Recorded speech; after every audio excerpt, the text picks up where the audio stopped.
Hey guys, we'd like to present you with a special treat. This is a episode of The Grease Trap that we recorded especially for you guys. It's a preview of a show that we do on our Patreon every week, twice a week, on Mondays and Fridays. Usually it runs about 30 minutes, but this special kind of preview edition runs about an hour and a half. So some content for you to enjoy. Hope you do so, and have a good one. Hey, everybody. Welcome to another edition of The Grease Trap. Hello, everybody. The Grease Trap, my favorite show. Yeah, actually, for you guys, a lot of you guys, this might be the first Grease Trap you're ever seeing because we're releasing this one to the public as a special preview of what we do here on The Grease Trap. This is a show we do twice a week for our highest tier of patrons, which is only $10. This is the twice weekly show that usually runs 30 minutes. Sometimes it runs a little bit longer. I don't know how long this one's going to be. We'll see. So I have this comic that I've showed the guys a couple times. It always tends to drive us nuts. This is a comic on Facebook called Lib Nuts, and it has the distinction of being the worst comic ever. Fucking, it's like a terrible right-wing comic. Every time someone's like, the left can't meme, just show them this comic and is like, here's the refutation. Lib Nuts. Because this is proof that the right is, in fact, the ones that are not funny, first of all, and cannot meme. Lib Nuts, dude. Dixon Diaz should be forced to actually draw his own comics so we can see truly how talentless he is. Like, that's the only wish I have about him, because I've seen his stealing from Calvin and Hobbes. That's most of what you're going to see today, but we'll get to that in a moment. Let's take a look at this hilarious gut buster first. So knock, knock. Yeah, Trump says knock, knock. And then Joe Biden says, why are you knocking, Don? There's no door here. And then Trump says, what an idiot. Man, this is some fucking like rare ass, pure ass boomer memes right here. Like, this is like your grandma would chuckle at it and share it with you on Facebook. Oh, that's fun. That?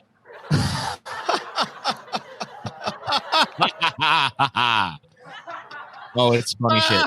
But most of what he does is not laughing at these boomer memes. It's memes. Nor do we. I guess we do laugh at them. We do. On at, not with. But most of what he does is not this clip art bullshit. Most of what he does is he steals Calvin and Hobbes comics. And in fact, this comic actually directly addresses the controversy of his business model. Hello. Oh, and once again, I just want to point out that he does credit Bill Watterson as the artist of this comic, as if him and Bill Watterson, the creator of Calvin and Hobbes, are in direct collaboration with one another. Right. They're working with one another. And then he also fucking adds his own name to the strips and stuff. Anyway, here's him addressing that controversy directly. Hello, Dixon Diaz residents, Calvin speaking, which is a really weird thing. Calvin lives with Dixon Diaz? Because we've seen in the comic before that his parents, like, one of the things in the comics is that his parents are both there, but they're liberal, like, cooks and all this. Well, Dixon Diaz is cucking Calvin's dad. Yeah, I guess so. I guess Dixon Diaz is like Calvin's mom's conservative lover that also lives in the house, but we never see in the comic. I don't know. Anyway, hello, Dixon Diaz residents, Calvin speaking. You're upset that a 30-year-old cartoon is being used as a parody to mock your most sacred beliefs? No. We'll get to that in a second. Yeah, Well, I hear that if you concentrate on the gap between Stacey Abrams' front teeth, it will open a portal to a new dimension of equality and fairness where Obama reigns as king. Yes, really. That'll keep that Democrat busy for a while. Guys, I think we should try that. Yeah. Let's find a picture of the gap between Stacey Abrams' teeth and let's see if a portal opens. I could do that for you. I mean, I've definitely never tried it, so Absolutely. I try and avoid looking at Stacey Abrams' teeth. Could there be a portal to a new dimension? Stacey Abrams has a gap. between her teeth. How about that? Let's look. All right, let's see if we can fucking get to the Obama dimension. Do do do. Do do do. So it's like our show Sailboat, dude. Focus. Are we ever gonna find it? Dude, I think I see it in there. Yeah, I think I see it too. Oh, there he is. He's on his throne. Yeah, I see him back in there. Yes, He's way deep in between them teeth, but he's back there. Come to the land of milk and honey, and equality reigns supreme. Yes, we can. Yes, we can. Anyway. What a great reputation for stealing someone else's artwork. Yeah, definitely shut me right up. Yeah, I mean, I have nothing else to say now. No one is upset that you're using a 30-year-old cartoon to mock their sacred beliefs. Yeah. Mockery is like, no one gives a shit. We're upset that you suck and the cartoon that you're using doesn't. Yeah, we're upset that you took something. We're upset that you took like one of the greatest comic strips of all time, if not the greatest comic strip of all time, and turned it into political partisan shit. Yeah, you made something that was once funny. Yeah, you made something that was once funny and relatable completely stupid and not funny at all.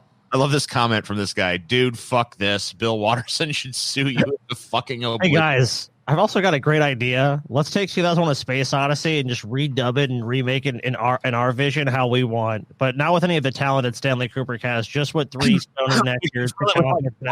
Act dialogue and just like fill it with our own ideas and stuff. But they love that shit. I mean, how many times has Trump retweeted some shit like that where it's like him, like, you know, I saw most recently him making the fucking Independence Day speech. You know what I mean? Like, this will not be, you know, like right before they're about to attack all the aliens and shit, and like like humanity's final battle where all humanity's gonna come together to fight the aliens. He has to fucking pretend to be the fucking Independence Day president. Yeah, make an actually rousing speech himself. What the fuck? All right, what's the next, Jim? Sun Tzu said to win, you must know your opponent. You have to try to think the way he does.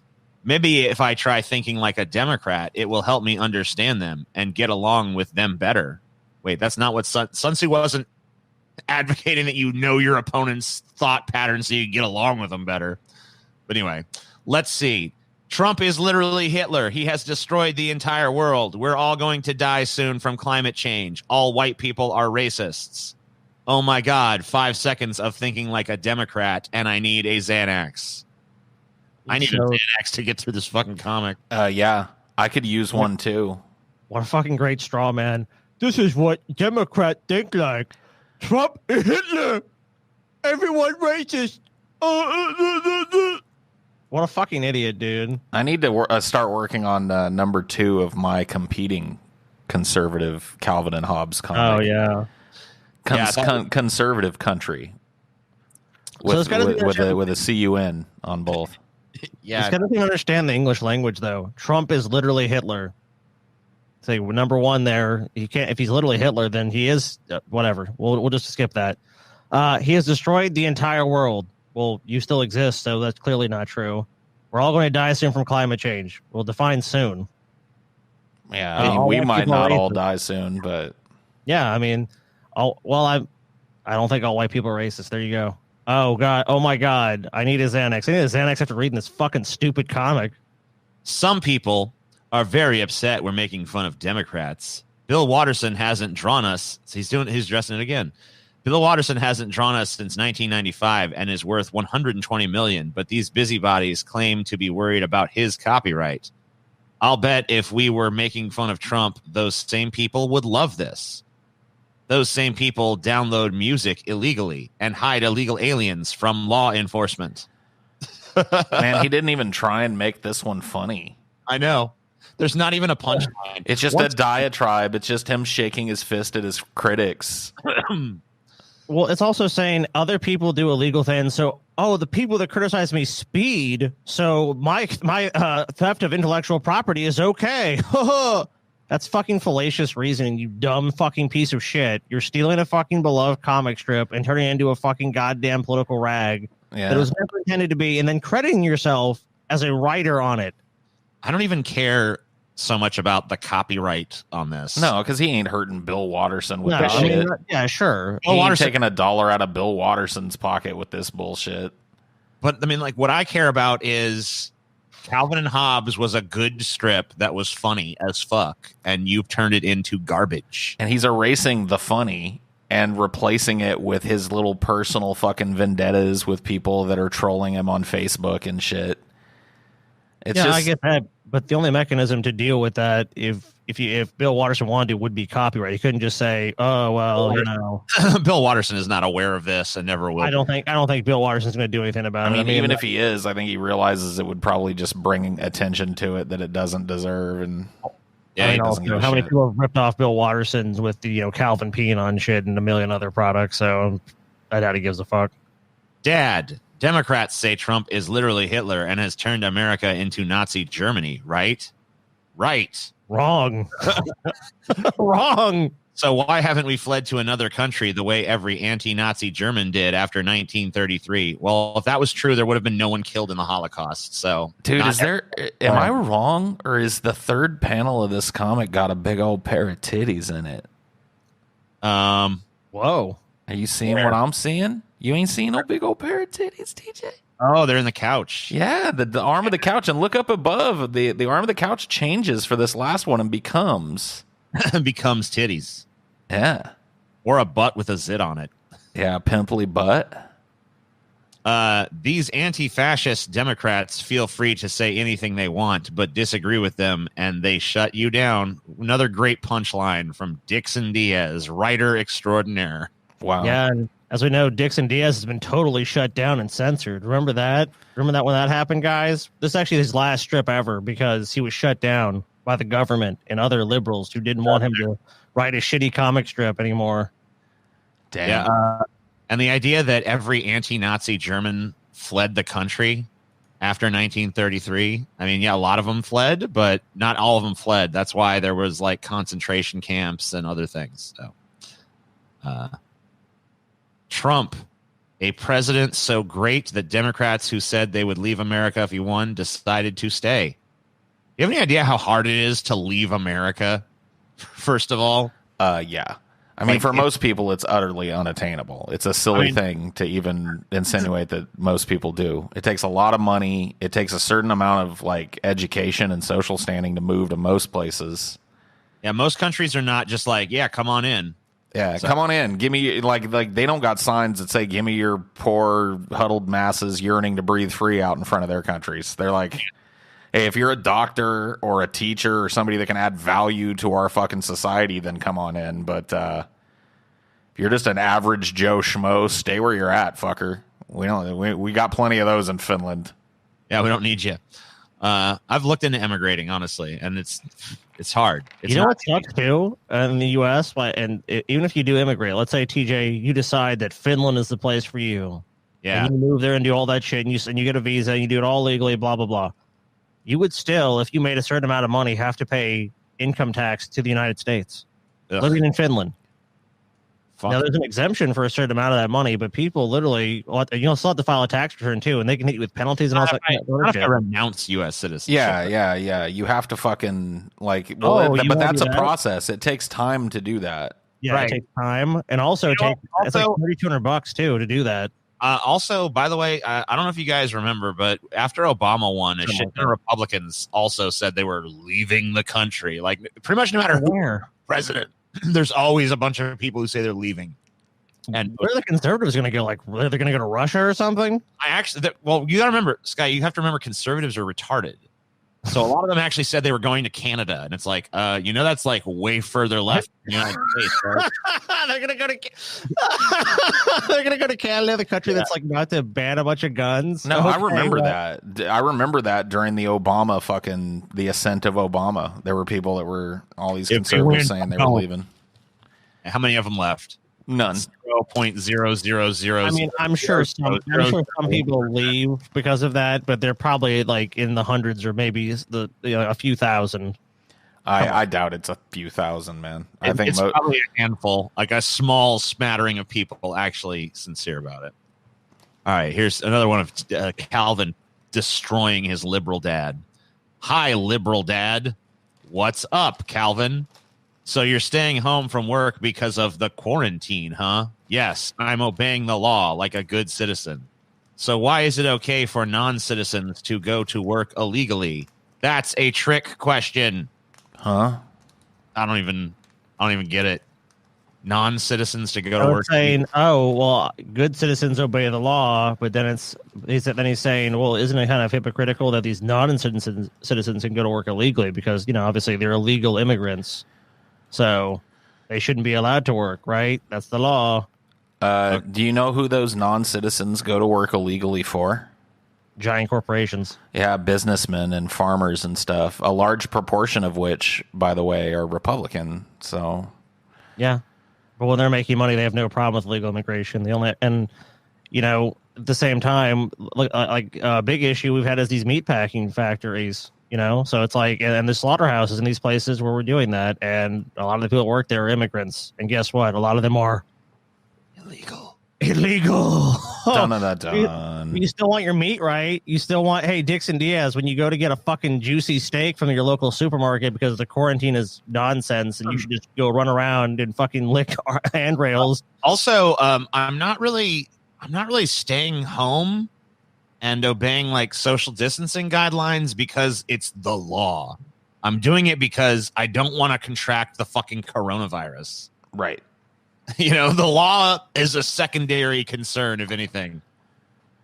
Well, to them, that's the only reason why it should even be obeyed. Before there was any kind of national declaration, we all sat down and had a conversation and decided to socially distance and do the show this way. Right. You know what I mean? We didn't wait. We didn't wait for the authorities to kick in and tell us to do it. We did before. It seemed like the fucking smart thing to do. This is one of those weird Michelle Obama is transgender conspiracy theory things. Barry and Mike, how two guys from Chicago pulled off the greatest fraud in the history of the world. Man, it is shocking to me. I think I mentioned it recently. Something like this came up. But it is shocking to me how many people's lives were set on their course when Barack Obama became a national political figure. You ain't kidding. Dude, 30 fucking years from now, there will be old men and old women still blaming everything on Barack Obama, still making these stupid fucking memes. And it all went to shit when we got Obama in there. Look at what's this? What is this shit? Michael LaVaughn Robinson, a very close friend of Barack Obama way back in their druggy days. That's all I'm saying. That's a picture of Barack Obama with Michelle's face photoshopped onto it. This is so fucking obviously a Photoshop. You can just leave this here. Delineation here.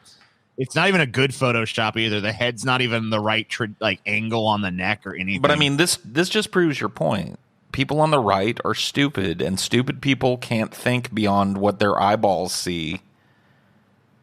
They just think, oh, point proven. There he is. There's Michael Obama.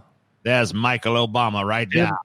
I don't know why they're so obsessed with if Michelle Obama's packing a big old dick or not. Anyways, like that, it seems to be that's like the fucking one of these drum beats with these weirdos. Like, yeah, Michelle Obama's really a man. Oh, well, that's the thing, dude. Like, I've been around gay dudes and lesbians and shit, and they're into like being gay and being lesbian. But I will tell you what, dude, there's a group of people on this planet that thinks and obsesses about every fucking detail of the sex life of a gay person way more than gay people themselves, dude. And it's people on the right wing. They have long had this weird, almost like masturbatory fantasy level of like memeing about people's fucking sexuality and shit. And it just like this Michelle Obama thing it's part of that. It's like there's a lot of repressed homosexuality being worked out in the meme culture of the right. All right, check this out. I will never understand how this two people were able to fool the Americans. I guess he was charming and was also a good flirter. Then this person, Michael Peters says he was intelligence agency backed with the Chicago group. Oh yeah, you guys know the Chicago group. Yeah, yeah, of course, from Chicago. Okay, because we know where he's really from. Oh, TJ, plandemic, dude. Look at this. Plandemic. Oh my God, it's so funny. LOL. LOL, guys. Wow. Do you think the media is fair to President Trump? They treat him like he was a black man whistling at a white woman in Mississippi in 1955. Oh, yeah. What? What? Yeah, that's so they're literally going to lynch Trump? The president of the United States of America is being treated the same way. In the Jim Crow South, as a black man in Jim Crow South. I mean, you guys can joke about it, but you remember the top headline yesterday. Trump was gaffled up by a bunch of rednecks and dragged behind their pickup truck to a tree out in the middle of nowhere where he was hung up by his neck until he was dead. You guys remember that? Yeah. You guys didn't see the news? Oh, Paul, you're not even taking the whole thing what they would do with lynching. Then after the person was murdered, then burned, then mutilated, and people would take souvenirs from the lynching. People would put that happened too to Trump. Hold on. People were taking chunks of Trump's bones and shit home with them and stuff. I got Trump's pinky. Hold on. Let's look at the peanut gallery for a second. David Harris. The damn truth. The damn truth. And by the way, I love the fact that all these people would have been the ones who were in favor of fucking how the black man would have been treated in that of course. This is the way that they acceptably in the modern times still support Jim Crow. So Rita Gatlin, independent fact check has determined this to be true. True. So true. What is that? So independent fact check. Wow. True, but wow. The black man was treated better. Okay. He was treated better, god damn it. Do you think that David Elliott guy has cracked a history book in his entire life? No. I think that he probably knows absolutely nothing about, that ain't true. He done cracked the Bible. So a bunch of fucking liberals on MSNBC sniggering about fucking Donald Trump's toupee is the same as the way black people were treated during Jim Crow? Yes. Yeah, that's right. I guess that's what Dixon Diaz is positing as true. You got to drink from the orange water fountain, orangey. Yeah, meanwhile, Trump enjoys, in many parts of the country, wide popularity. But he owns a fucking golf course. He's the president of the United States of America. That's all you need to know. He's the fucking president. He's not being treated the same way a black man was in the fucking... Yeah, of course he is, TJ. South. It's fucking retarded. TJ, people in the media... You don't even need to say nasty things about him. That's bullshit. You're just mad, TJ, because people say nasty things about Trump. You can't handle it. That's fine. Has triggered the libs. Okay. Hey, Democrat dad, income inequality is one of your big issues, isn't it? Yes, all progressives are passionate about it. Well, now that your lockdown has reduced everyone's income to zero, isn't the problem solved? Then he throws wrenches at him. When progressives achieve one of their goals, nobody's happy. Okay, so number one, hey, Democrat dad, income inequality is one of your big issues. So yeah, that's fine. But then he goes, yes, all progressives are passionate about it. Not necessarily, but okay, we'll say we'll even accept that. Yeah, a lot of progressives are passionate about it. What does the lockdown have to do with income inequality? The lockdown reduced everyone's income to zero. No, it didn't. In fact, Jeff Bezos is getting richer by the fucking second.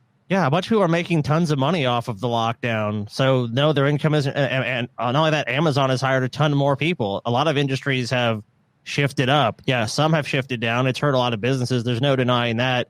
But that's not dealing with a systemic societal issue like income inequality. That's a side effect of a quarantine necessary to contain the spread of a disease, which is going to, at that point in time, going back a few months, threatening to overwhelm the entire healthcare system. You might as well be with income inequality. You might as well be explaining this to a retarded chihuahua right now. You know that, right? I guess you're right. Like, come on. So, if anything, the Democratic dad should be even more concerned because the income inequality gap is actually widening during the pandemic. No, but Democrat dad doesn't have those kind of thoughts. The moment that a conservative presents him with any sort of argument, his only reaction is just like, me,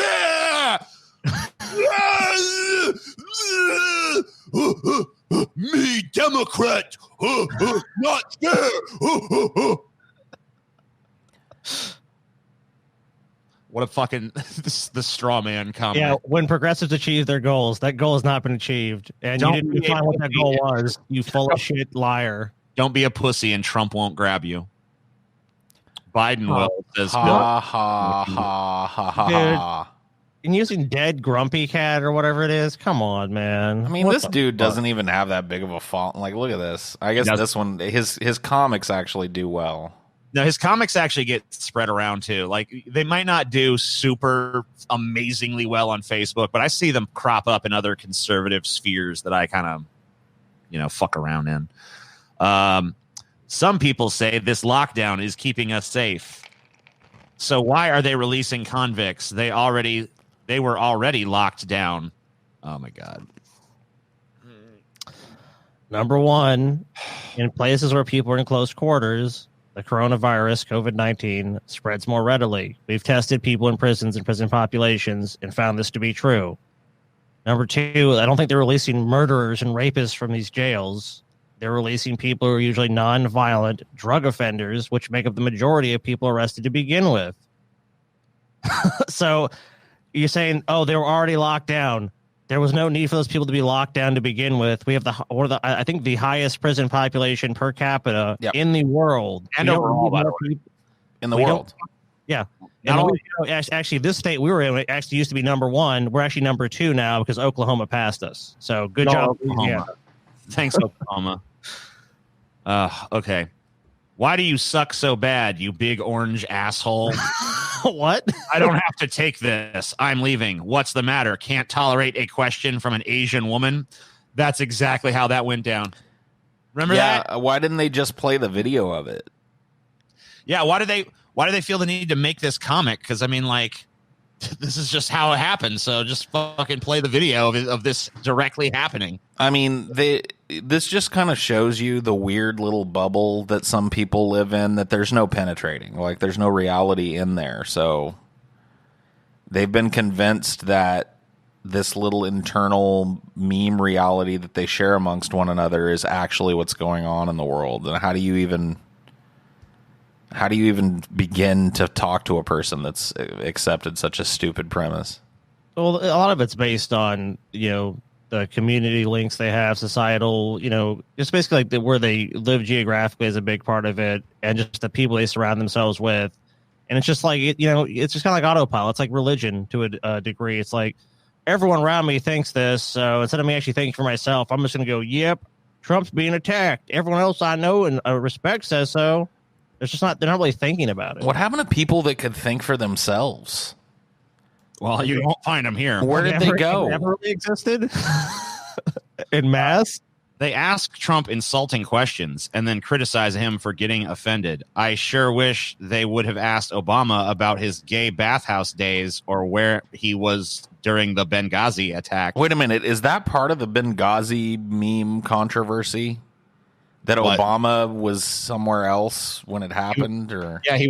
Where should he have been? In Benghazi? No, Obama was in his gay bathhouse getting butt fucked by his husband. By Mike. When he should have been fucking saving those soldiers in Benghazi. Oh, Mike. Oh, God, the soldiers are they're being mowed down while I get plowed. Oh, it's great. Oh, it just makes the butt sex even better. Oh, innocent U.S. soldiers are dying. By the way, the idea that Obama wasn't asked questions about Benghazi, pretty fucking absurd. It's laughable. It totally was. Mom, can I have some stimulus money? What would you need it for? This lockdown has hurt my bottom line. Why don't you go clean your room and earn some money? I'm shocked that my own mother, a loyal Democrat, would condition financial aid upon the labor of a child. How'd your application go? The money will be deposited in my bank account in 4 to 6 weeks. Ha ha ha ha ha ha. That is a scathing examination of the liberal cradle to grave, hand to mouth nanny state. I know, right? Never has there been a more erudite and succinct and beautiful criticism. Well, there's about 150 million stimulus payments going out. I mean, just reasoning by the population, our political breakdown, which is we have two major political parties.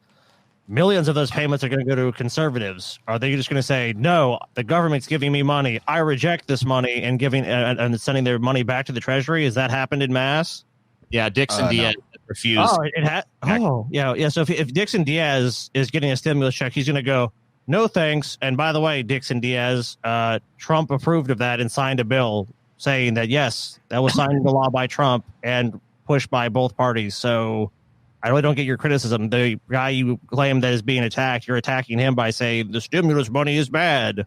Don't you know that Trump always gets a pass, though? Like, even if he had a hand in the thing they're bitching about, he's always exempt for some reason. He was pushing people to get money. He was saying people needed to get money. So I don't even understand this criticism. It's just and saying it's just Democrats. Republicans voted for this too, and the president signed off on it. Fucking unanimous. It was fucking.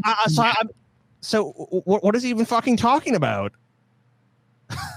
Joe Biden would probably pick AOC as his running mate, except that you can't have two dummies in a ventriloquist act. Okay, well, first of all, no, he would never do that. No. If that were true, how did we get Trump Pence?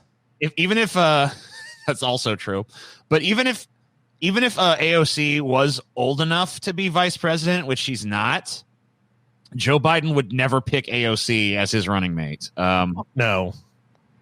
He would never do that in a million years. Because she has some actually transformative ideas that would involve his business partners and interests not being... They're from totally different wings of the party. Yeah. It would make the donor class completely uncomfortable to have her in that position, especially knowing that his health is clearly not great.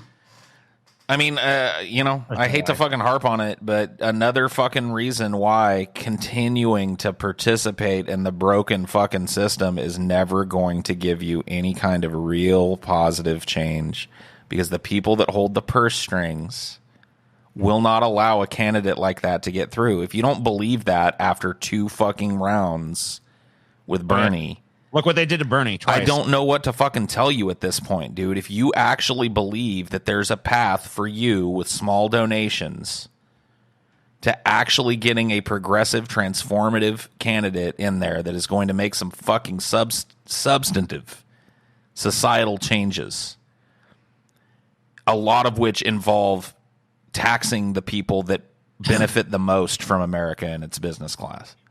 I think it could happen, but I think that for it to happen, the progressive in question has to overwin by a pretty significant margin, because they're so good at cheating at this point that TJ, you saw the rallies that fucking Bernie was turning out. Oh yeah, I mean, look, let's talk about some of the ways they cheated, because I talked about this on my last stream on my channel.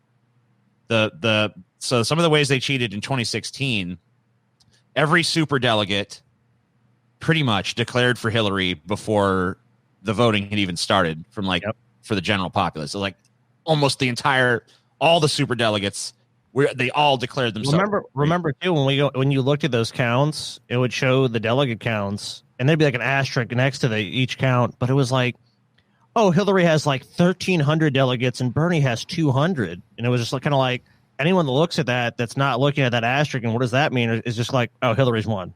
This is done. Oh yeah. And then there were so many states where Bernie would win the popular vote, but she would get all the pledged delegates. We know for a fact that Hillary was fed questions before they were asked by media outlets like they were hosting debates. The state of New York was a particularly egregious example of election. It was basically a disenfranchisement campaign where a scant like 20 New York had open primaries. Like a scant like 25 or so days before the election was to happen, they said, nope, only Democrats can vote now, giving people basically no time to switch party affiliation. So basically they knew Bernie was going to win New York if they allowed independents and people who are not registered Democrats to vote. So they fucking nixed it, and they basically disenfranchised different estimates put between 3 and 4 million voters from being able to vote in that election because they couldn't have Hillary losing the New York. Just change the rules. Change the rules so you win. Change those rules like that. And then the rigging wasn't quite as bad in 2020, but it was still pretty fucking bad. Those lost votes in Texas that Paul's referenced a number of times from heavily Hispanic district. Where'd they go? For Bernie. Just 2 truckloads of poor people, poor brown people votes. They went missing. They're going to the vote factory. They're going to go count them votes. The same thing happened in Iowa where Bernie was supposed to, Bernie won the popular vote, but Pete Buttigieg somehow got more pledged delegates. Yeah, remember the coin flips we saw of the DNC representatives or the party representatives? And they would just like look at the coin and then turn it whichever way they wanted to fucking Buttigieg. So fucking rigged, dude. Come on. And I got to tell you guys, it wasn't a direct act of rigging, but the whole thing of the establishment all coalescing, and that was Barack Obama himself was responsible for that. By the way, he called. No, of course he was, because newsflash, Barack Obama was never your friend. Barack Obama was always part of the establishment that has its boot at your fucking throat, and he always will be. But I agree. There's a broader problem too. Talking about the system being completely rigged. I want to put out there. I agree, but I still think it's the best means of trying to. I mean, whatever. Here's where our positions diverge. Okay, and you can correct me if I'm wrong. Sure. You you just listed off a litany of things, and a lot of those things that you mentioned are out and out illegal. They're tampering with electoral results. They're illegally using power to manipulate vote totals and to disenfranchise voters. Absolutely. And to push one candidate over another.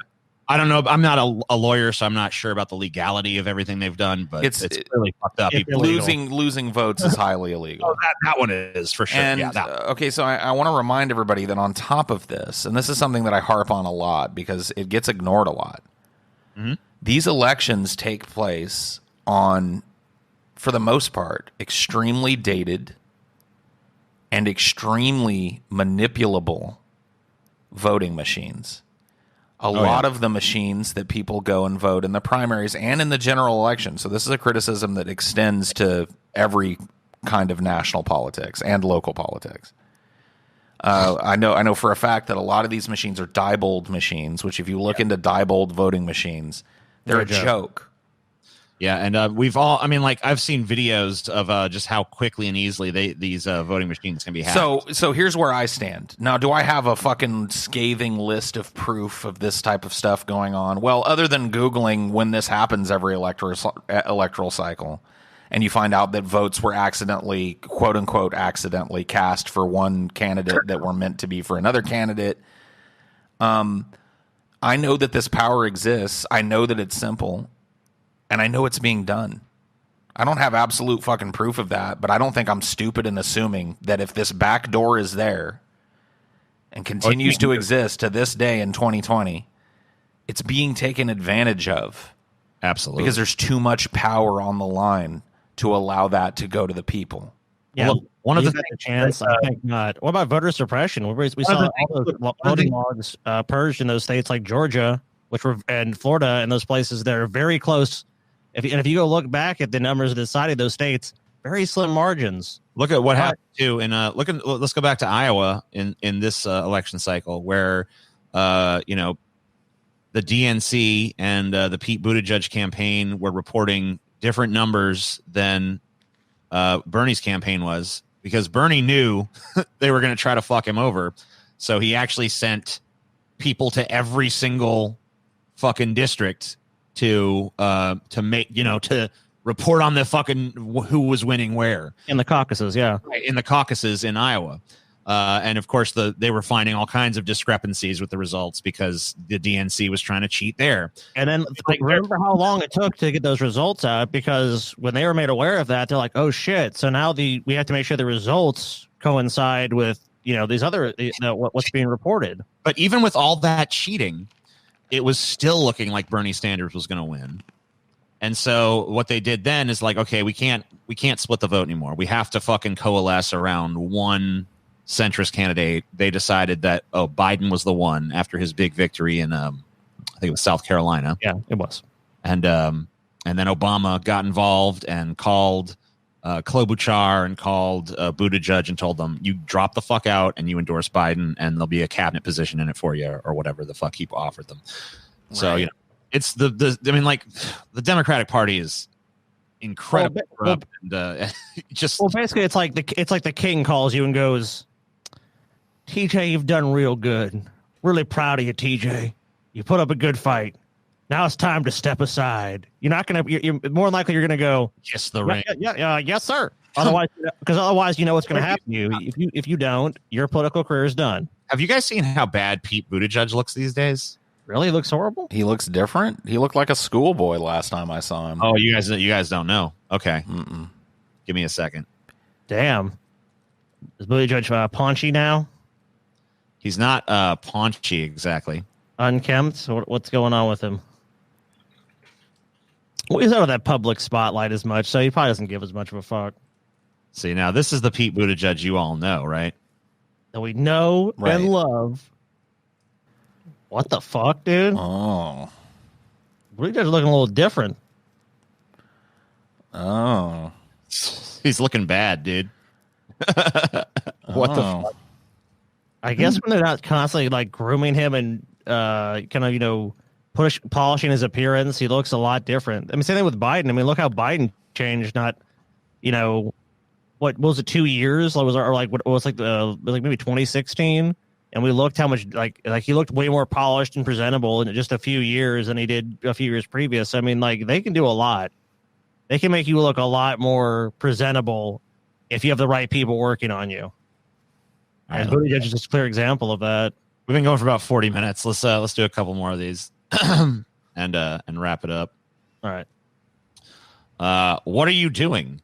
Working on my Democrat sneer.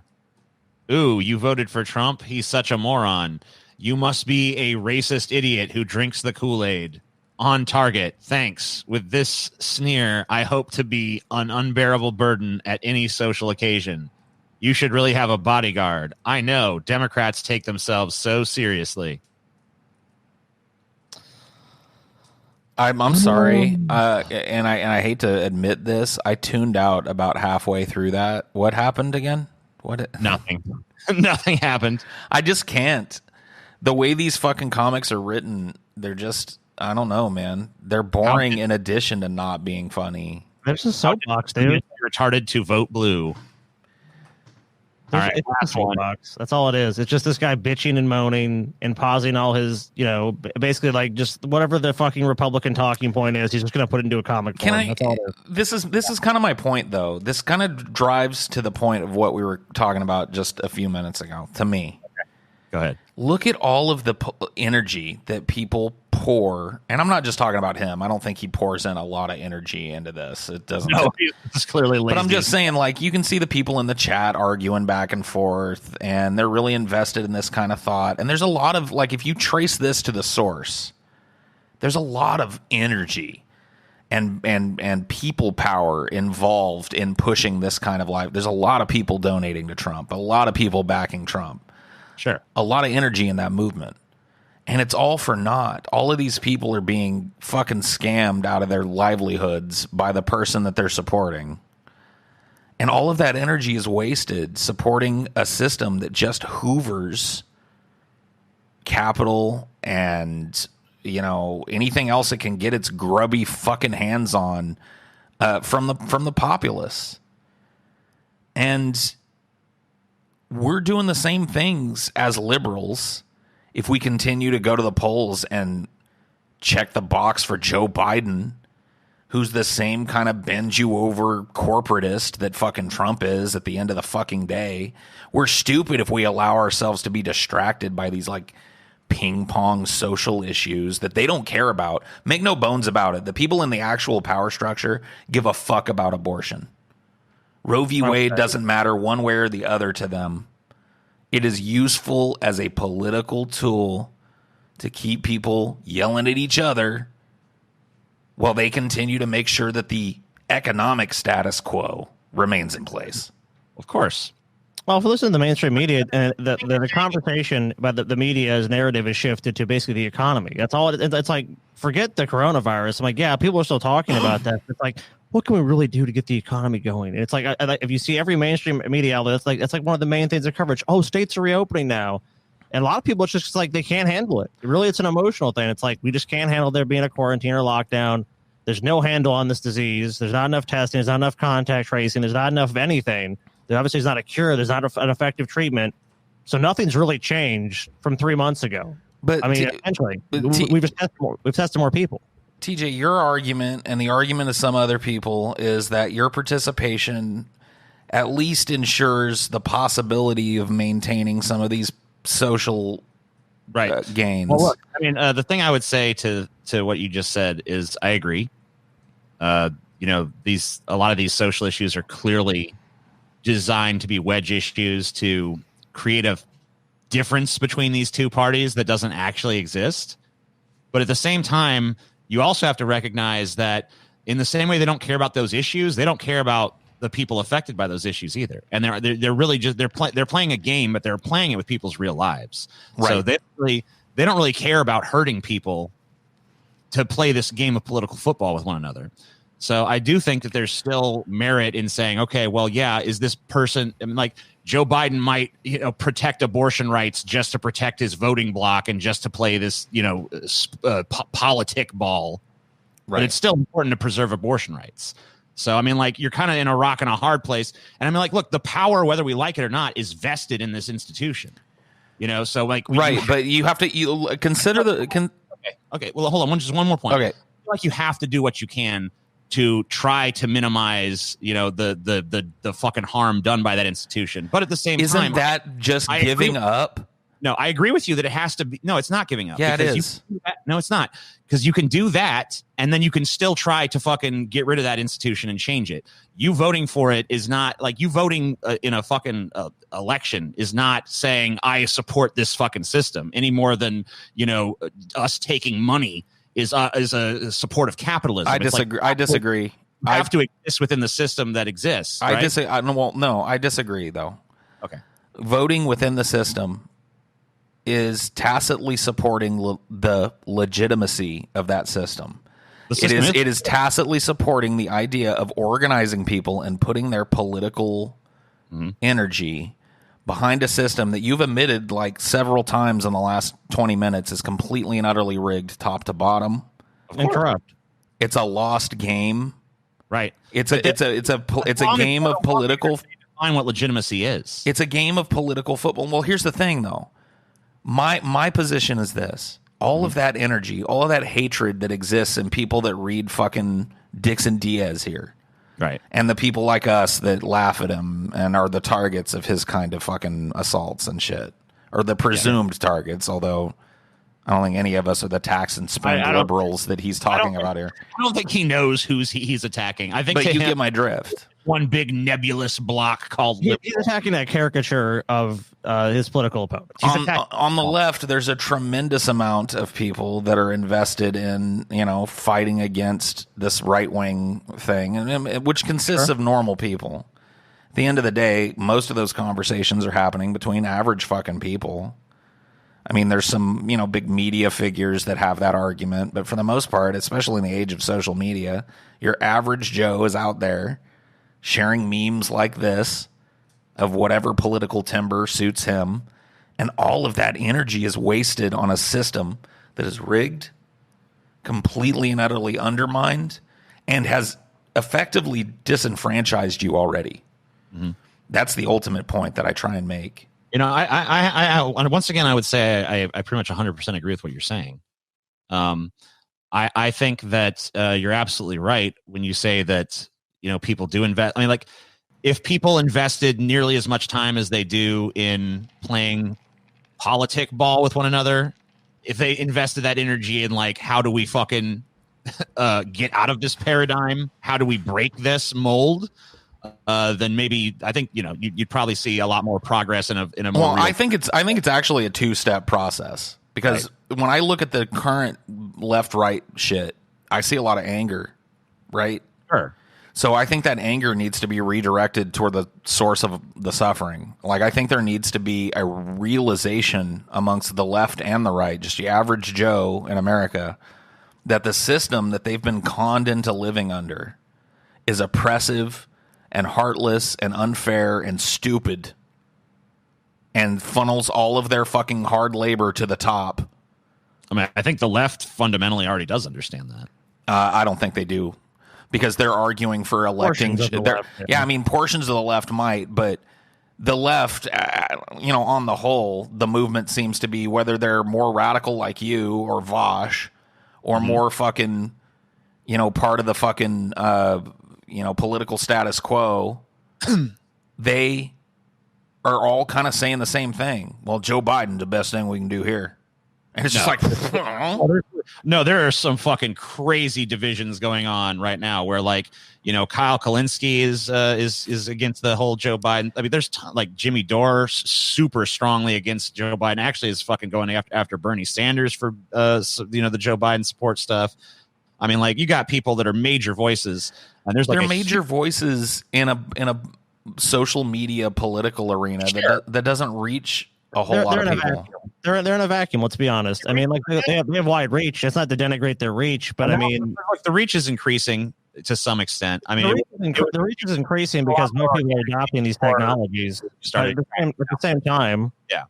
the same time, we can't just simply say, look, if you were to go on social media, especially Twitter, and the certain havens where you see a lot, you see disproportionately more liberals, you would basically believe Bernie was a shoo-in. Oh, Bernie's going to win this. This is done. Sure.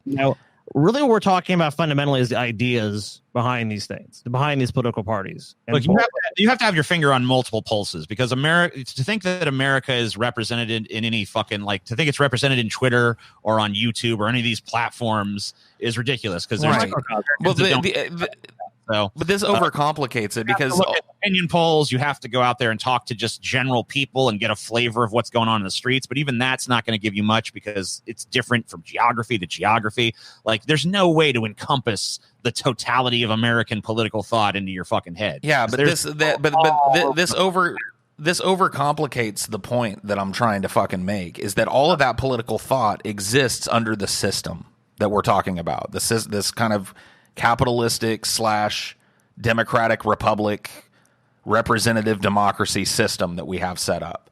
And it is 110% controlled by moneyed interests who do not wish to see equity of any kind in our economic system. They do not wish to see people provided for without having to pay their due as a slave worker in one of their mines, or factories, or horrible giant supermarket centers. Absolutely. Okay? And continuing to pretend that we are foes by propping ourselves up behind these ever more reprehensible and ever more fucking, like, you trying to make an excuse to me for Joe Biden, I put that in the same bin that I put somebody trying to excuse Trump to me. These people are unelectable, absolutely sold out, corporatist, garbage, and I will absolutely fucking not sign my name underneath one of their names. Yeah, I mean, look, I feel like you're trying to create more opposition here than actually exists. No, it needs to. No, I'm trying to point out that opposition needs to exist. No, what I feel like is that, I mean, like, because you're saying a bunch of stuff I disagree with, but you're saying it as though I disagree with it. Because, like, everything you're saying about, like, this system is horrible and this system needs to be replaced. And what's different is the conclusion? What's different is the conclusion you guys are drawing? This is what I hear from literally everyone on the left. Like, these are mainstream leftist positions. The only thing I'm saying is that while you're working on that, you still should participate in the system to try to minimize harm in the meantime, because we're not overthrowing it tomorrow. How are you minimizing harm by participating in a system that rapes the natural world constantly? Well, this is down to, like, the argument about Michael Moore's house. It's like, oh, you oppose capitalism, yet you are rich yourself. No. I'm just saying, how do you? But you have to admit, though, it's a good way to dance around. But you have to admit, though, the system that we're talking, it's the very fucking heart of the matter. The system that we're talking about is a canker sore on this planet. Yeah, participate in the fucking canker sore. Why? Because what fucking choice do you, the only okay, so here's your choices. Mm-hmm. Here's your realistic fucking choices. Participate in the system and try to do your best to guide it in a direction that is less horrible. Or stand aside and just let it do what it wants, because it's already going to do that. It already has power. It's already in place. I think that's a false dichotomy. I think you're by just stepping aside and saying, right this way, sir. I didn't endorse it. I just stood here and did nothing. You know, like, so how does that help? There's no fucking, draw me the fucking line from I didn't participate to, oh no one participated, the system collapsed. How does going and casting a vote for Joe Biden on a Diebold machine help? I mean, come on. Like, if you want to take it to that point, like, if you want to reduce this to what I think is a false dichotomy, by the way. Sure. I don't think the two positions are vote or I'm just going to do nothing and just give my asshole over to the fucking. I mean, look. What do you want to do? What do you want to do? Well, what I'm doing right now. I mean, and what I spend a lot of time on our show doing, and a lot of time on my little ideology shows doing. Right. I'm arguing for a different way of thinking. I'm arguing for a psychological revolution in this country. Right. But what is that? What action does it result in, though? What? Collecting more people that feel the way that I do together and amplifying the message. Well, let's say this. You know, Bernie ran 2 campaigns. 1,000 people sitting around going, "This sucks." Doesn't exactly. Look, Bernie ran 2 campaigns, and people can shit on him, but the conversation was pushed left. We have to talk about the ideas, and I don't think it's necessarily wrong. I mean, you guys can come up with whatever conclusion you want, but you have to change the minds of people. You have to create a new dynamic, and you have to let people see these policies and these positions. And we have to look at it. We have to shift away from this paradigm of the left and the right. That's one that I definitely agree with Paul on. Is like, if you don't change the way people think about this fundamentally, if they don't look at the issues differently, if we just keep going, we have to protect this, we have to hold on to what we have. We're never going to break in and create anything new. It feels like in this country we're just recycling the same old bullshit. It's like, for me, for me, and I don't think it's going to happen in my fucking lifetime, but we can either rip the Band-Aid off and deal with the infection right now, which is, I see it, maybe you disagree. The infection is capitalism and the marriage of capitalism and political life. Yeah, I agree with that. Okay, so that's the canker sore that's underneath the Band-Aid right now, festering away. Right. And you're an advocate of, well, let's keep the Band-Aid on there. Let's keep participating in the canker. Oh, no. Oh, you're an advocate of, let's continue infecting. I'm an advocate of, let's continue trying to work within that until such time when the Band-Aid can be ripped off. Which is when? When is this mythical unicorn of a time? Okay, tell me exactly. Hold on. Because here's the problem with what Scotty was saying. I want to address what Scotty said for a second. Okay. Scotty was talking about we got to get rid of this left-right paradigm. Okay, it's a nice idea. But if I go to a right-winger and say, look, you're being exploited, this capitalism doesn't work, the rich are getting richer, the poor are getting poorer. I think I read a statistic the other day that said like 8 people now control 50% of the wealth on Earth. And that number is going to continue to get more astonishing. This is fucking untenable. This is ridiculous. People are living in poverty while some people have fortunes that fucking, rival the GDP of countries. Like, this is an untenable system. And they'll be like, you just want to hand that.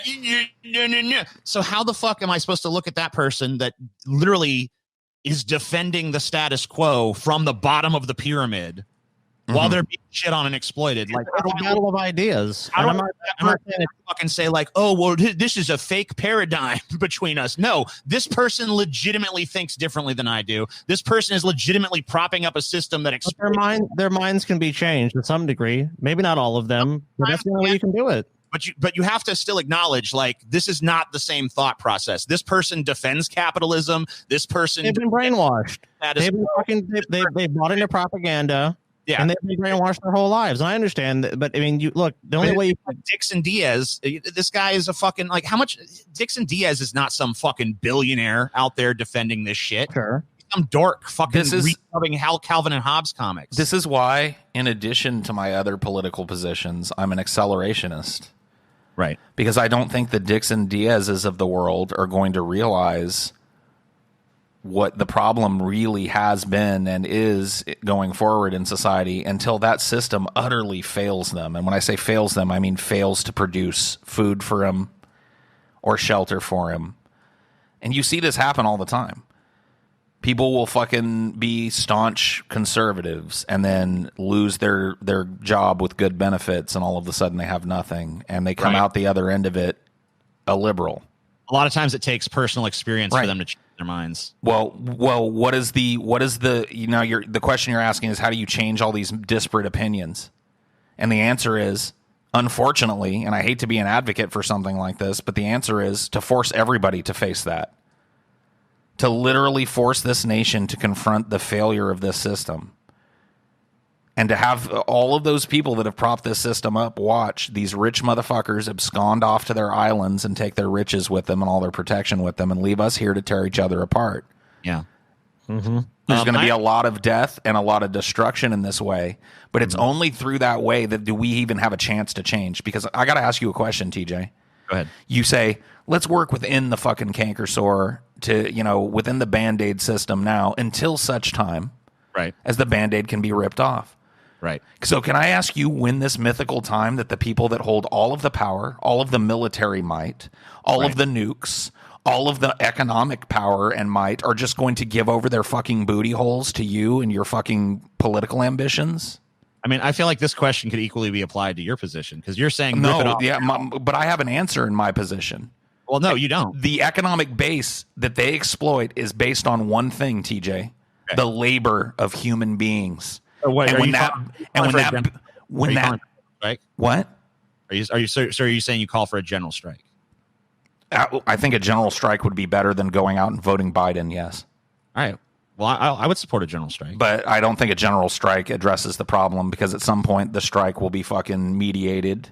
Sure. And concessions will be made, and the system will likely be allowed to be. Look, I feel like we're both up against this idea of here's the Band-Aid, here's the store underneath. We both want to rip off the Band-Aid.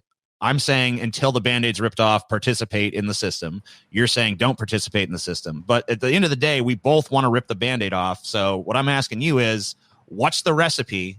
What's the series of actions that lead to rip? Like what has to happen? Okay. So answer. So like, how do you bring about that acceleration? So me as one dude, obviously, I don't have the power to make it happen. Or do I? So my thought process, I mean, you might think this is stupid, but right now my thought process is this. I'm going to try and engage in conversation about this with whomever I can, whether that is in person or in my capacity as an internet worker or whatever the fuck I am. I don't know what the fuck I am. But with the reach that I have, when topics like this come up, I'm going to promote my ideology.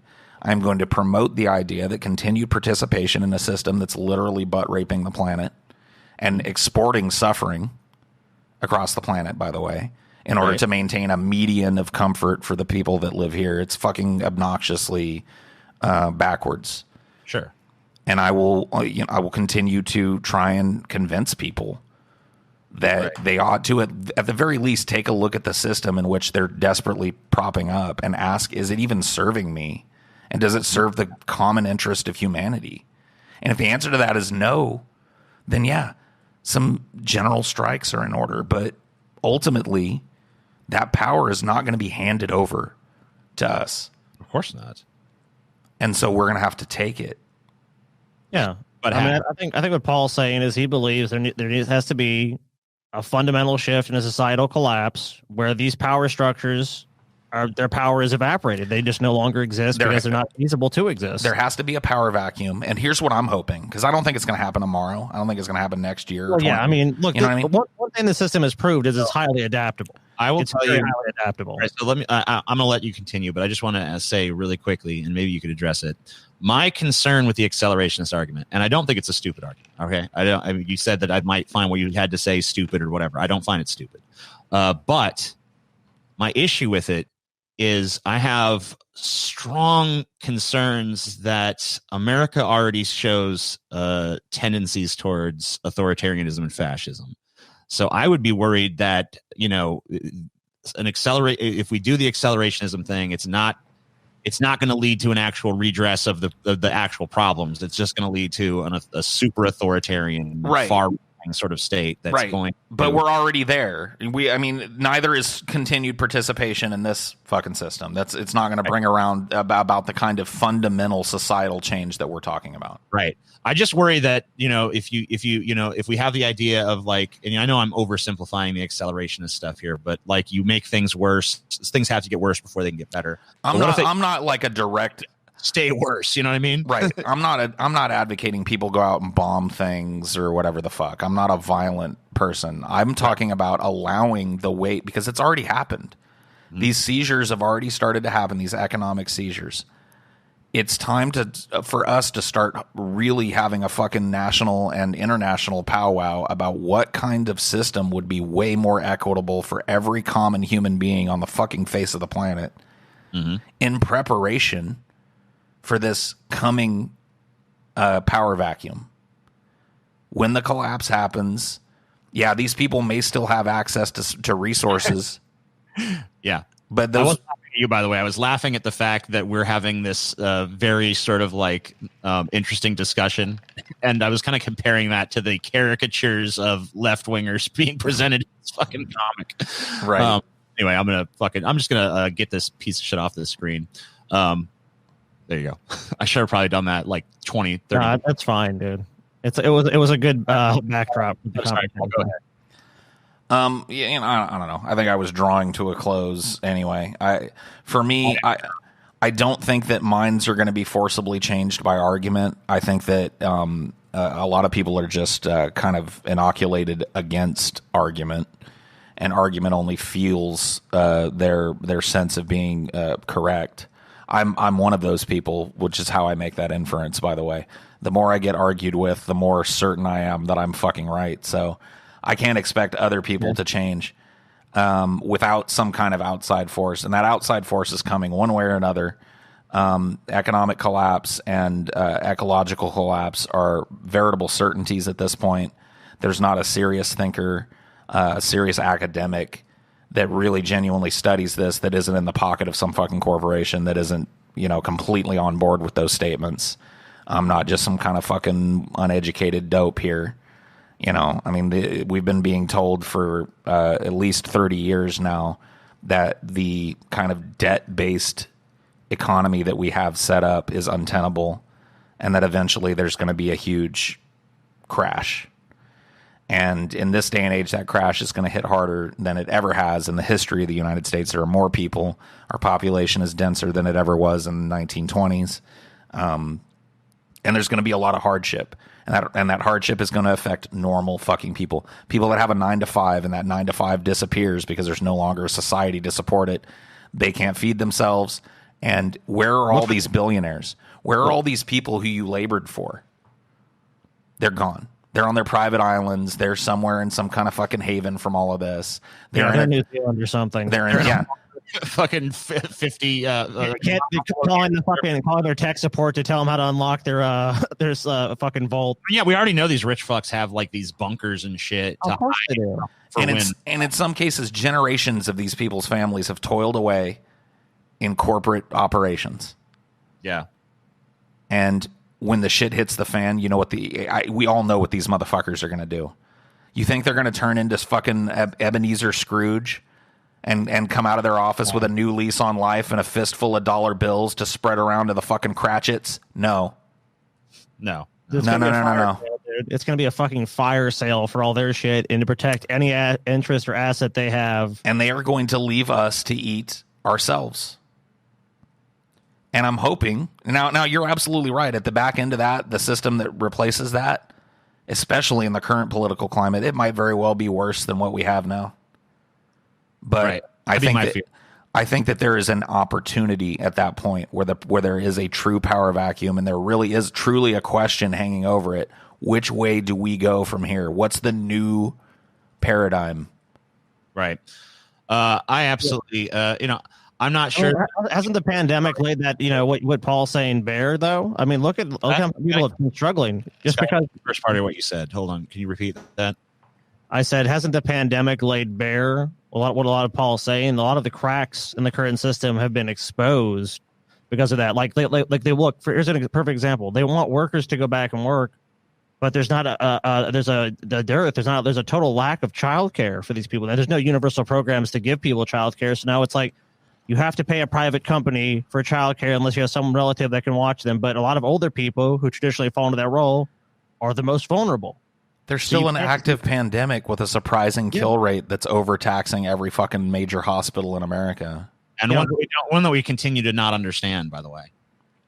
And what we do understand about is that it fucking spreads so fucking it's so successful in spreading. Its transmission rate is so high.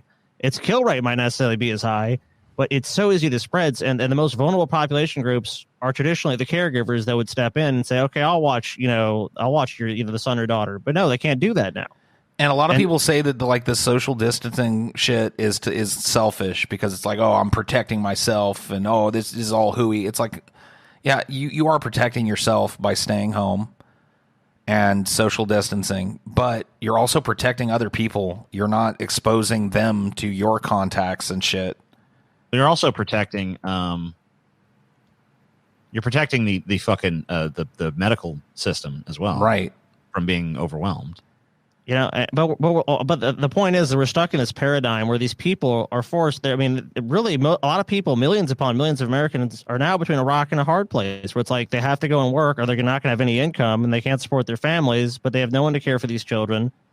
We have no one to fuck. We're so reliant on health insurance for these businesses too. So it's another reason we can't just say, "Well, I'll blow this job off," because there's no universal health care in this country. Like, it's such a raw deal for the average person and these workers, and it's just being exposed continuously. And now, any attempt to give people relief is just being stymied by Congress. Like, and even the fucking, watered down shit they were trying to give people in the House, the bill that passed, is never going to pass the Senate. I mean, it's a raw deal for everybody. If your last name isn't Bezos or Gates or Trump or any number of, Coke, my bad. Or who are those dudes you were mentioning in that thing we recorded recently? The Wilkins? The Wilkes brothers? Wilkes brothers. They fund a lot of conservative new media. Like it's bullshit. Like, yeah, dude, the system is bullshit. Even those of you that occupy a decent fucking job are being horribly taken advantage of and exploited in this fucking system. And whatever comfort you do have that other people don't have comes at the expense of those other people. You know what I mean? Yeah. And then if you want to broaden that concept, comes at the expense of people all over the fucking world whose natural resources we're stealing, whose labor we're exploiting for pennies on the dollar, factory farms, and I mean the list goes on and on and on and on. The cost of your comfort. Prison industrial complex, military. Well, the root of it's all with capitalism is exploitation. And if you ultimately, if you can't live in balance with these things and you have to constantly exploit, there's always going to be winners and there's always going to be losers. And that's but under the system we have, the number of winners is infinitesimally small compared to the number of losers. And it's getting smaller. And the amount of wealth that those winners get with their winnings is getting ever larger. And what's left for us to scrabble with one another in the workplace market over is smaller and smaller and smaller and smaller.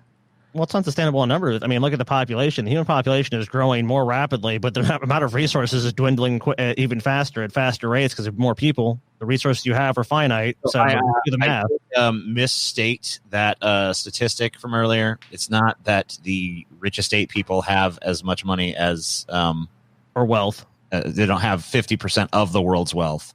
They have as much wealth as the poorest 50% of people. Right. So, I got that a little wrong. I wanted to correct myself from earlier. It's still a horrible and horrifying statistic, but yeah, that's how these people live. Let's see how Jeff Bezos lives. Right. Oh, I mean, come on. And like, it's ridiculous. I mean, there's probably 1 billion people in that bottom 50% or more. How many people are in that bottom 50%?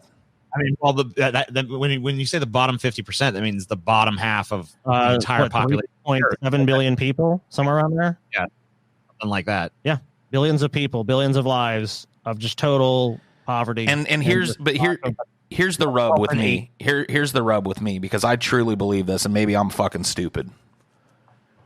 It doesn't have to be that way. There are enough natural resources on this planet and enough capacity to grow food sustainably on this planet to support every human being that's on this planet and more besides. Like, we're nowhere. I believe the population crisis that's looming is a failure of the overall capitalistic system. Well, it requires constant population growth. Right.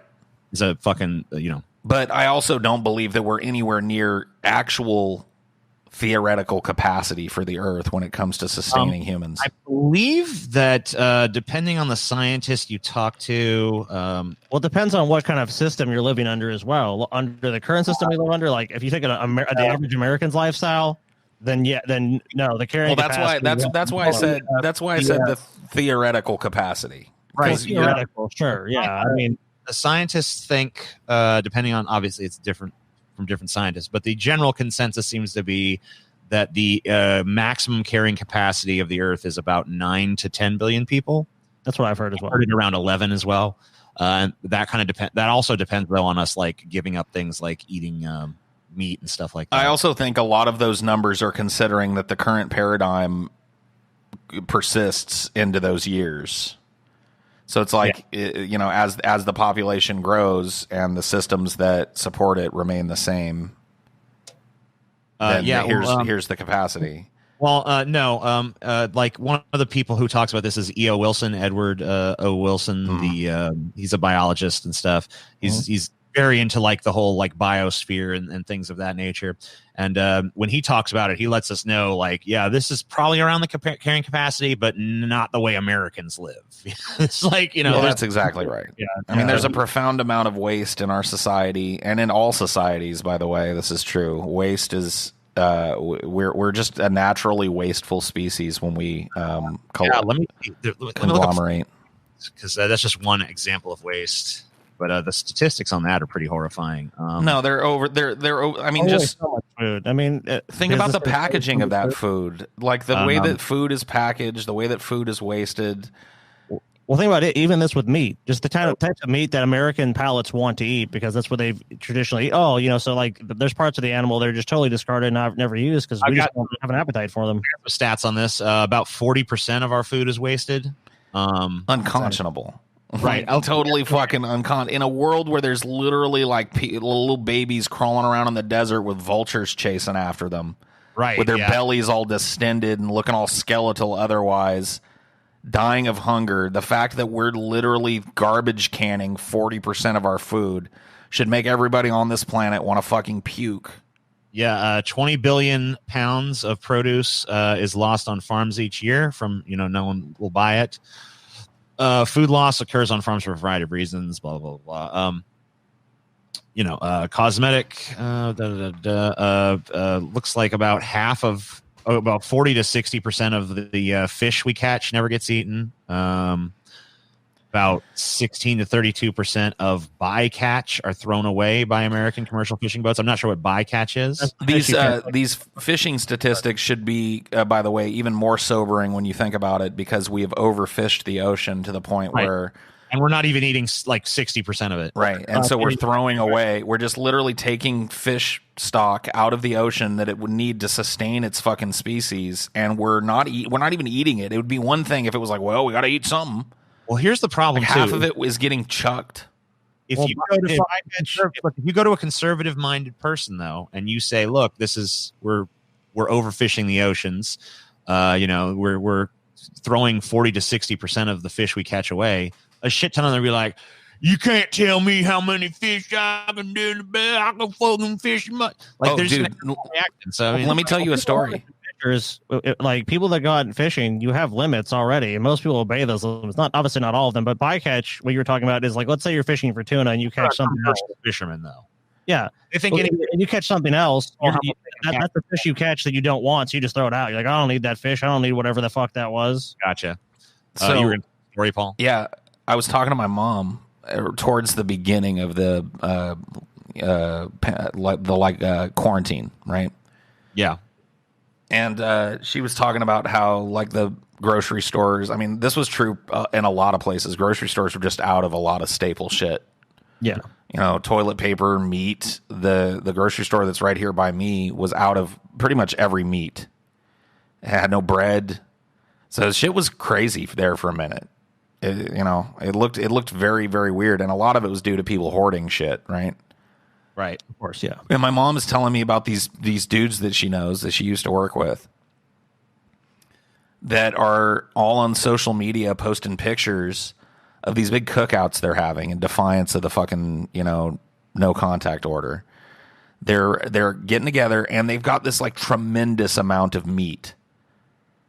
And my mom, who's kind of lived in a world where that's been plentiful for at least most of her adult life, was like, even, she was like, man, it just went all over me. Like, what if that's some of the last fucking steaks that are available, and this big fat fucking bunch of idiots are just, grilling it all up and stuffing their faces with it so they have a big 10-pound shit the next day. You know what I mean? Just just to say that they can.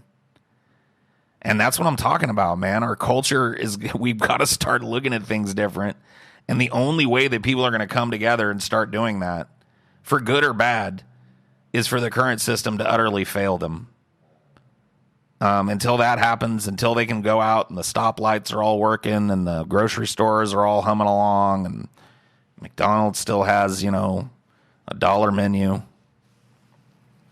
Yeah, it's until the creature comforts start to fade and away. It sucks because I don't want to give those things up. I'm not saying I'm going to do any better than your average. I'm going to probably be worse off than your average fucking person when shit like that happens. I do think that would be a prerequisite for any sort of revolutionary action. But I also don't think I'm going to have to face that type of shit in my lifetime. Yeah, the day the McDouble is no longer available. We have a rat burger for you, sir. I don't know. I mean, it might not be as far off as you imagine. I hope it never gets to that point, honestly. I hope that we can... I hope we can figure out a better way to change things before then. Hey, I won't discount it as a possibility, but I wouldn't say that any of us are optimistic that's going to be the case. But, we can't it's say... possible. It's totally possible if every human being on the planet started really thinking about this shit and came to the conclusion that what they had been asked to do with their lives was untenable and silly. It was not something to be proud of. It's something to be angry about. Be exploited for your entire lives for a little tiny, ever-shrinking piece of the pie so that your children are now growing up worse off than you were. But that's kind of how people justify a tenuous grip on reality to begin with. It's like, you're born into the system and it kind of gives you the comfort of like, what am I going to do? It's an existential kind of question. It's like, oh, well, you do this. You exist to make this money and do this. And you have this job and this is everything you kind of put yourself into. Because that defines you. That's a big part of American culture is what's your job? You have a job. You have this purpose. And you're going to go do this thing. So it's like, I think what you're saying, it challenges people in a way that they don't have an answer for that. If you say well, you don't have a job anymore, that's like a lot of people like don't ever want to retire. That are like they're almost fearful of that. Not only do they not have a job, but nobody recognizes that they used to have a job and how many years they put in, and nobody comes to their aid. Here's another thing: is like so a few years back, Sun Chips introduced a biodegradable bag for their everyone hated it. right, and it was like this is way more environmentally friendly. This is going to do good for the earth and all this other stuff. And the bag crinkled too loudly, so consumers didn't like it, and so they went back to the old bag. So I mean, like that's where alternatives though. That's where we're at right now. People won't even like abide a Sun Chip bag being fucked with. So I mean, like we live in a nation of spoiled fucking brats, if we're honest. I mean, you know what? Also, we're living on fucking borrowed time because if you look at all the fucking signs for the environment. It's basically like let's just make it like a nuclear power plant. It'd be like this, and we're all just going like, shouldn't we do something about that? No, it's all right. Sounds fine to me. We're trying to relieve some of that pressure and make some changes necessary to operate. No, and if we don't do that, if we don't pump the brakes on it, if we don't change the way we're doing things, then we have no fucking chance. And what Paul's saying is going to just come true. And more than likely, what Paul's saying is going to come to pass. And it's not because he came up with it; it's because all the science and all the objective measurements of reality have pretty much confirmed it. Well, I do hope if that happens that it actually fucking invites some sort of level of introspection into the then start doing it now. Stop pouring all your political fucking energy and clout into a system that's raping you up the ass, and start using your reach to reach people, to start them thinking about a new paradigm that doesn't include the yoke that is capitalism that's around the neck of a fucking species. You know, it's an albatross around our fucking neck at this point. It's time to cut the ripcord and think of something else. Inspire the thinkers among your audience to quit spending all their time wringing their fucking hands over Biden's, philosophically, can I support Biden? Well, it is the lesser of two evils. Well, like yesterday, I don't know if you saw my most recent stream, but my most recent stream was about like, what is the path forward for the left? And I made the point at the end. It's like, I know there's been a lot of this Biden debate going on lately, but to me, like, we can cleave a path forward, whether it's Trump or Biden. So that's not really the most important pressing issue. The most important pressing issue is like, by what means are we going to try to move this country in a different direction? Because don't you think it's equally important though that you think about what's better? Right. Because I'm not a communist. I'm not a socialist. I used to call myself a democratic socialist. Some of the ideas that I have may have a communist bent to them, but I don't line up behind any paradigm. I'm an advocate for a new idea. And I want people to start thinking and freed from the chains of ideology that's predated them by fucking centuries. Someone asked me the other day, like, are you a progressive? I'm like, I guess I'll answer yes to that. But at the same time, I really don't want to pigeonhole myself. I just want to move in a better direction. Like, there are certain things I have in my head. I mean, I'll let someone else decide. We need a rational and critical view of reality as best we can be. Here's what I know we need. We need a universal care system, and we need a fucking if we have workers at all, which I don't know if we'll need that in a far enough future society. But if there is going to be workers, then they need to be compensated fairly for their labor, not in terms of like, hey, you do work and then I sell it for more than basically I'll pay you less for your work than it's worth, and I will keep the surplus, because that system is fucking not tenuous and it's broken, and we've seen where it leads, especially when you apply it to things like, hey, let's make a profit motive for prisons.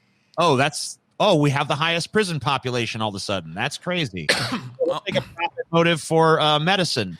Oh, well, you save more money if you don't treat people. Well, now we have a shitty medical system that even if people do get treatment, they go into mountains of debt. So, I mean, like, it's created all these problems, and people don't want to address the issues. People just want to act like, and then the right-wing fucking argument is like, well, you just want a handout. It's like, what the fuck are you talking about, you psycho?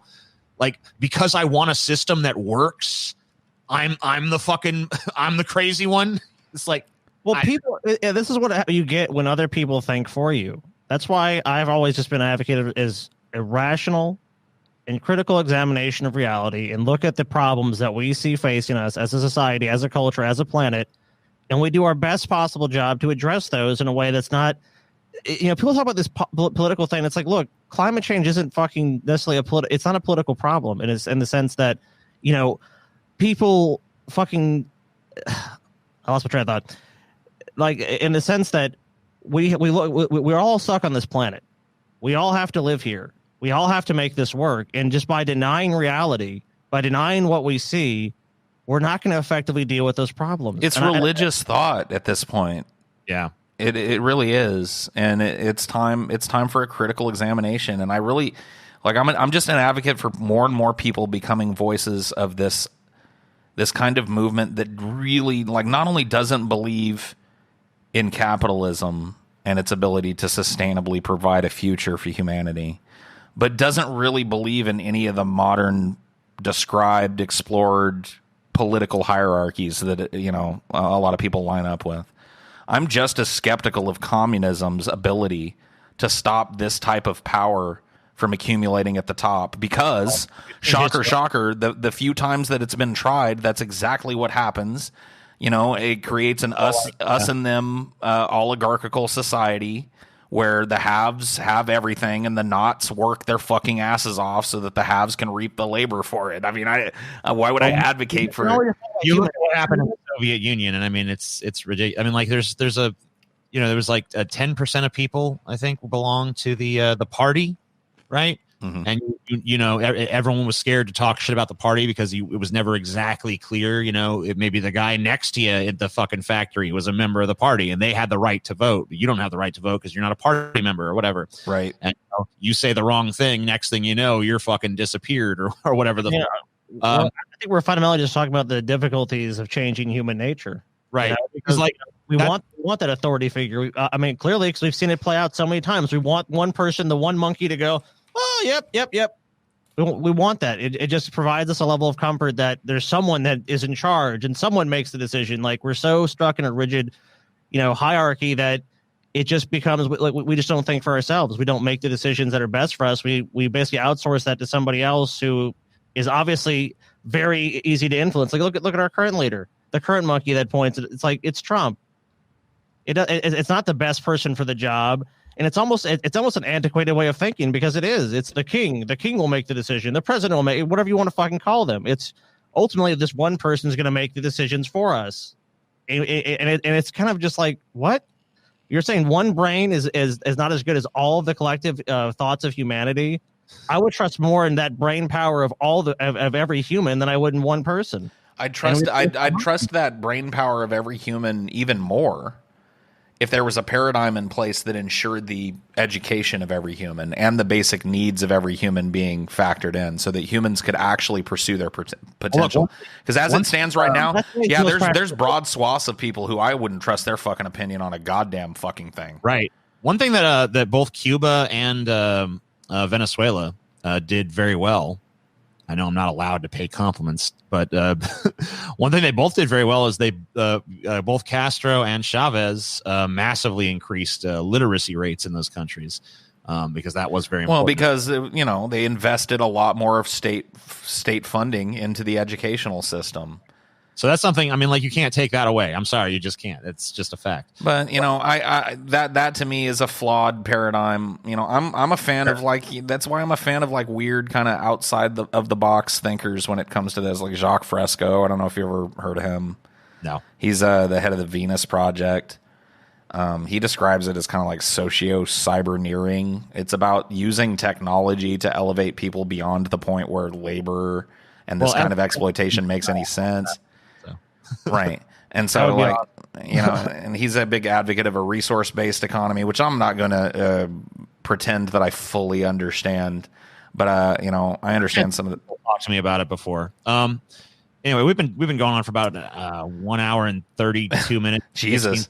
All right, well, yeah. This has been an episode of The Grease Trap, I guess. Usually these are about 30 minutes, but it's the longest one on record, but you know what? It happens. Never gone this long, but you know what? It is great because it gives you guys a pretty solid preview of what happens on these. Sometimes the discussion's very serious. Sometimes it's very whimsical. You know, you just never fucking know.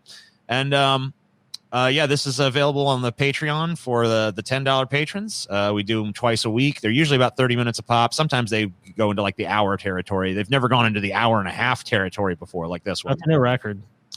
But you know, so we hope you guys will check that out. You know, if you're looking to, if you're a $5 patron, maybe you want to upgrade your patronage and you weren't sure what exactly this entails, and now you kind of have, I think, a general idea.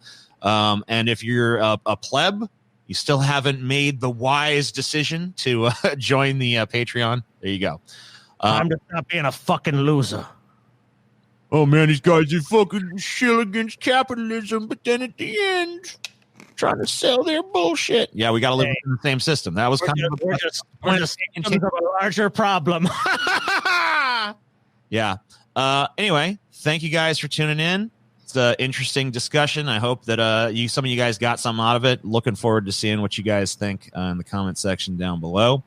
and hoping that some of you guys will make the decision to become patrons. Hashtag Paul was right. Hashtag Paul was super right. Hashtag Paul was Par? he was Par Paul. was right, dude. Paul was right. Paul was right. Hashtag Par was right. Deep fat fried. Deep fat fried. Deep fat fried.